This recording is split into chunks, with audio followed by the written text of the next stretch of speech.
আসসালামু আলাইকুম। আজকে লং টার্ম একটা অঙ্ক নিয়ে হাজির হয়েছি। আজকে লং টার্ম অঙ্কটা করব। গত ২-৩ পর্বে আমি শর্টকাট ভাবে বা এমসিকিউর মাধ্যমে দেখিয়েছি এবং সহজ বিষয়গুলো আপনি মাথায় দেওয়ার চেষ্টা করেছি। আজকে একটু বড় অঙ্ক নিব। তো দেখেন এই অঙ্কটা আপনি ১ম এ কিভাবে সমাধান করবেন দেখেন। এখানে ১ম এ যদি আপনি খেয়াল রাখেন যে ভেইজ কিন্তু একটা। তাই আপনি ১ম এ যতটা ভেইজ একই ভেইজ যদি বারবার দেখা যায় বা একাধিকবার দেখা যায় আপনি একটা ভেইজ লিখবেন।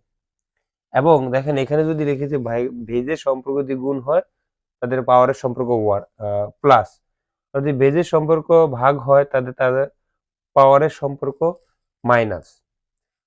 এখন যে ভেজ তো একই দেখা যাচ্ছে তাহলে একটা লিখছি, এবং ভেজের সম্পর্ক যদি ভাগ তাহলে অবশ্যই তাদের পাওয়ারের সম্পর্ক বিয়োগ।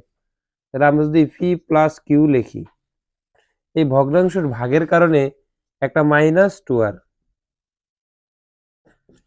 ইন্টু সেম ক্যাটাগরি এখানেও ভেজ এক এ, তার ভাগের সম্পর্ক Q plus R minus two P into এইখানেও ভেজ এ R plus P minus two Q.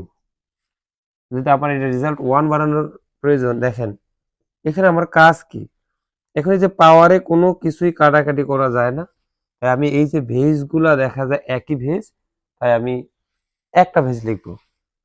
দেখেন এই একটা ভেজ লিখলাম, প্রথমে এটার পাওয়ার যা আছে তাই লিখবো মাইনাস টু আর, এই গুণের কারণটা প্লাস দেব, কারণ ভেইজের সম্পর্ক যখন গুণ থাকবে তখন পাওয়ারের সম্পর্ক প্লাস থাকবে।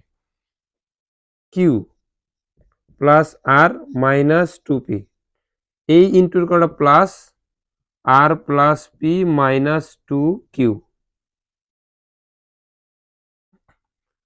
এখন আপনার কাজটা কি দেখেন, এই একটা পি আছে, আবার এই একটা পি আছে প্লাসে, তাই দুইটা প্লাস দুইটা মাইনাস ভ্যানিশ। এই কিউ প্লাস আবার এই কিউ প্লাস, একটা একটা দুইটা দুইটা মাইনাস তাই ভ্যানিশ। এই টু আর মাইনাস, আবার এই একটা আর আর এই একটা প্লাস প্লাস, দুইটা প্লাস দুইটা মাইনাস ভ্যানিশ। দেখেন এখানে কিন্তু আর কোনো সংখ্যাই থাকতেছে না, তাই বিয়োগ করে যদি কোনো সংখ্যা ভ্যানিশ হয়ে যায় তার কিছু না থাকলে মান ওয়ান থাকে, সরি শূন্য থাকে। আর এখানে তো এই সূত্রের ভিতরে দেওয়াই আছে কোনো সংখ্যা বা চলকের পাওয়ার যদি ওয়ান শূন্য থাকে তাহলে তার মান টোটালি ওয়ান, প্রমাণিত।